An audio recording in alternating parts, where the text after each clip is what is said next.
A realistic fact for me is that not all Australians are aged under 18.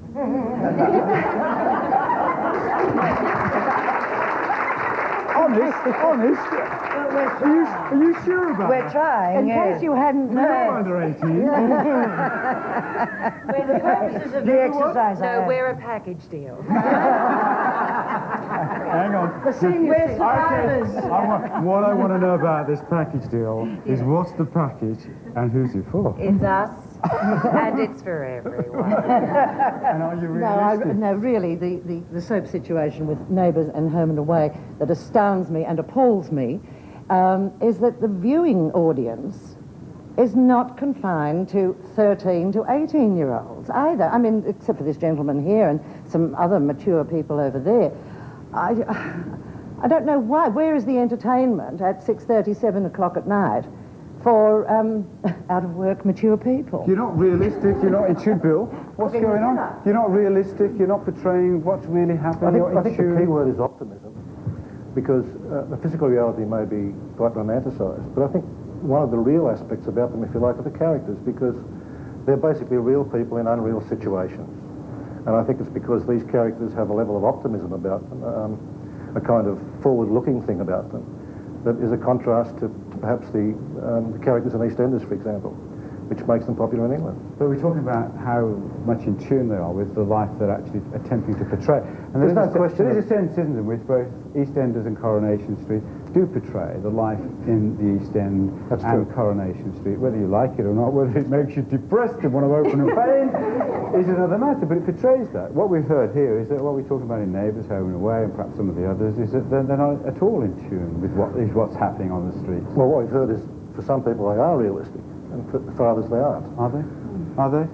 No, I don't find it so. I've been an actor for 20 years, and as an Aboriginal actor, performer, I find it very hard to break into a television series of any sorts. And there are a number of us people around now who come from real-life situations. We come from an oppressed system, and that's been so for the last 200 years. And trying to break through into a ground where we can assimilate and put forward our express views and show our talents, those doors have never been open for us. And even now we find it very hard to break into soaps of any sort. And the only successful Aboriginal person I know that has done that, and only for a period of 6 weeks, is young Wesley Patton on Home and Away. And I mean, that opportunity for the real life of Australia, and it's reflecting back on what Bob Hawke said a couple of years ago, that there would be no more child poverty here in our country. And yet poverty seems to be a mainspring or a main tool that does force our children on the streets together, whether you're black, white or brindle. And that assimilated view of our country is never portrayed in television shows. Home and Away have just recently had a storyline regarding a street kid played by, help me, Melissa George. Now, I mean, she's the best-looking, cleanest street kid I've ever seen in my life, with the best hairdos. I mean, if I could do my hair like that, I'd live on the streets. But yes, go on. I'm not letting you off, Bill. I hope you're collecting your thoughts over there. I'd just like to say, I mean, I think you've made a very good point here, and it's important, but I think perhaps it also misses the point of soaps to some extent. Because I think on some level, soaps are an escape into mundanity. What strikes me about soaps is they are so banal and suburban, and everyone looks so terribly ordinary. And in a way, perhaps everyday life is so pluralistic and challenging, and it's so full of difference, that perhaps soaps are like a sort of escape, a haven away from that kind of... well, real life is like a soap opera, if you like, and soap operas are like what real life used to be. But they can't be both. You can't say that. You can't say they're a divorce from life. I mean, they're like real life. They're either one or the other. Well, what I'm saying is, if you like, they're what people wished real life was like, predictable, ordinary and banal. But then that's something, that's another issue, yeah. But isn't it strange how, you know, when you're looking at a viewing audience of young teenagers, and the problems that are confronting Australian society today, divorce rates, depression, family unit breakup, societies coming in conflict with each other, different communities coming in conflict with each other all the time.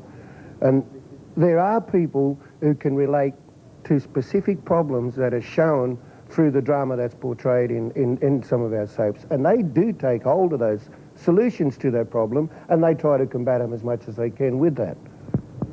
Lisa? I totally agree with you. I think we are the actors, we receive fan mail. Now those kids think that we are really who we are on television.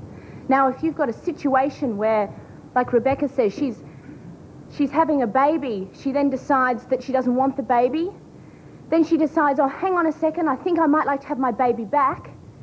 That is very irresponsible. You have got so many kids out there that think that this is real.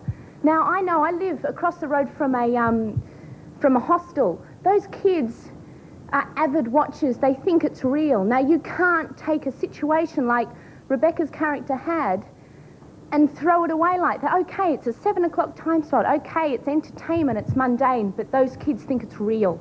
Jan, a lot of accusations here. Yes, yes. Well, I Both about do. the absence of ethnic minorities Well, and the real as a matter of lives fact, that for they something live. like Neighbours, I have cast various ethnic groups for not because they were ethnic, just as characters. In fact, we've just had a career actress in the show. I think she's just finished on air anyway, and have had other career actors throughout the show, Turkish people, various ones. So I mean, they're cast just for the role, not specifically for their nationality.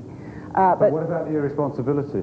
For the responsibility, yes. I also feel that when a show like Neighbours or Home and Away actually goes into people's lounge rooms 5 nights a week, people truly believe that the actors are those people, and they don't see them, they don't differentiate between the actor and the person on screen. Yes. I just want to take issue with our belief that people treat television texts like soap operas as if they were real. I think that we're underestimating the way in which people read things ironically. I think people can read simultaneously in 2 or 3 different ways, and one can read in a way that kind of pretends it's real, but also actually enjoying the fact that it's fictional. I've got a 15-year-old daughter who's very, very teleliterate. I mean, and I don't think she's untypical. And people, I mean, kids watch in that ironic, playful way. I mean, you know, they say, wow, what are they going to do next? They know it's a genre. They know that soap opera has a generic structure in which certain things happen. Well, okay, that's fine, but as Peter was saying before, there's an issue that's taken, and if that issue is taken and done properly and not finished, normally everything ends up so wonderfully. People get their babies back and it's all fine. They go and live with their babies and everything's wonderful. Or, you know, you have an AIDS issue and the kid ends up fine. And why not take an issue? Why not take, say, the Aboriginal issue? Why not have a look at society? Why not have a look at what's happening? Poverty. Why not look at drugs? Why not look at sex? Why not? They don't do it properly. They skim over it. Still a form, as Jen has said before, escapism too. I mean, we don't always sort of follow through on full storylines, not like sort of other dramas. I mean, soap's quite... Why are soaps supposed to be educational? I'd like to disagree in the sense that I think there's a lot of drama potential out of diversity, and I think that's one of the things that's really missing. I'd like to say, apart from ethnic diversity, there's no diversity about sexuality. We're talking here in Sydney, the home of Mardi Gras, there's a whole range of issues that come up there. What about school children and home and away? Isn't one of the main issues for any child growing up is to decide issues around their own sexuality? I don't think these are ever viewed. It's quite valid. And I think it's why aren't you doing it then if it's valid? I think that the audience is a lot more video or tele-literate than network executives give them. I totally agree. I mean, I think it's the executives who don't appreciate the audience's intelligence. The program makers are labouring under the same constraints as the audience. I'm not trying to cop out on this at all, but I have to agree that historically soaps have not been an accurate reflection of Australia's racial mix. Habitual, addicted viewer. Do you want more real life? Do you want more portrayal of ethnic minorities and gays and lesbians and drug addicts? I felt that with Neighbours in the beginning, it was more on the Australian fact of life. And before that time, you did not have all the ethnics, right? It was more the set on the Australian person.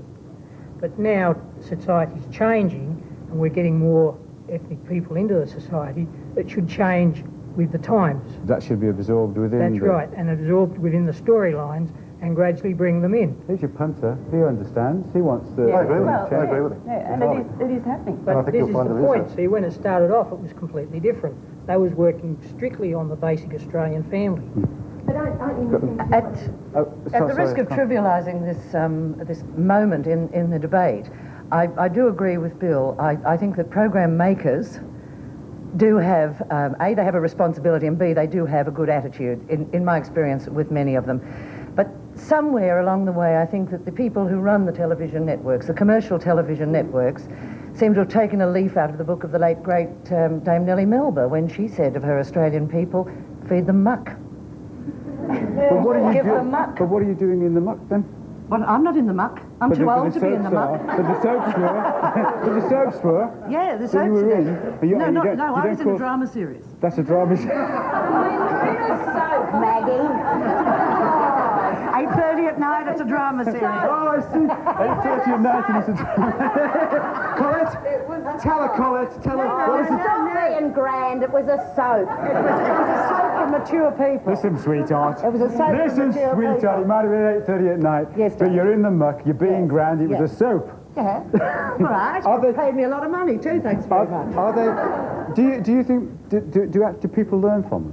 Do young people? Because that was a point that was said several times. We've kind of gone over it, that they are an educated fool. Nobody actually said that, but that was implied all the time. I think I think just by talking about it, if something happens and the next day at school you go and talk about it, then it brings up an issue, and then people voice their opinions, and you can learn by it from that way. But I wouldn't say further by the powers that be, like social science teachers and so forth.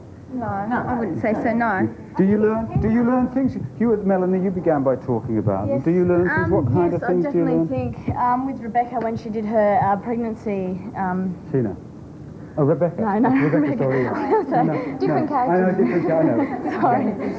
Yeah, but definitely, I think a lot of people would have gone back and sort of said, you know, a lot of my friends now too have actually fallen pregnant at my age, and so they've, you know, with Rebecca. Yes, I've got a couple of friends who are my age, and I'm only 20, who have babies, and that's fine. I sort of grew up in that sort of, you know, normal sort of way of life, I suppose. But as an actor in a show, and as a young actor, I mean, Nicole and Tina would agree, some of the storylines that we had to do, or still have to do, we just find too unrealistic. And we felt like going up to the writers and saying, hey, look, kids don't do this. I mean, Bill? because they don't listen. I mean, We have political. It's all political. Sometimes, They don't listen to us. We're just little, The different storylines which they write, if we disagree, if we think, well, hang on, they should have read more into this, they should have done a little bit more research. It's too late. And you speak to them and they say, oh no, but hang on, there are 4-year-olds at home watching the show. But then you wonder, why do they then tackle subjects like that if they can't follow them through But properly? it's also too late in the end because they've written all these sort of stories with all the characters relating to it. So if they were to change this story, which is going to happen in a month, it's huge. It's your fault, Bill. Jan, your fault. Do you learn from this, Mary, Michael? Are they educational? Do people learn how to deal with pregnancy, how to cope with drugs, how to identify? We probably have a little bit of difficulty because we don't. I've never watched one. I've seen snippets of it. I walked through the lounge room on occasions when they've been on, but generally speaking, I've never watched more than a few minutes. So I can't comment on the themes. But the reason we don't let our children watch them is don't let or do let. We don't. Well, how do you get? For the reasons that we've I've read critiques of the themes in it, and that's just what's coming through at the moment. We've got themes coming through which we hear should perhaps be educational to our children, and they're themes that we, I guess, as parents, I guess we feel we have a duty to our children to give them certain moral standards. And the standards that seem to come through in these aren't what we consider to be real life, is what we're getting through.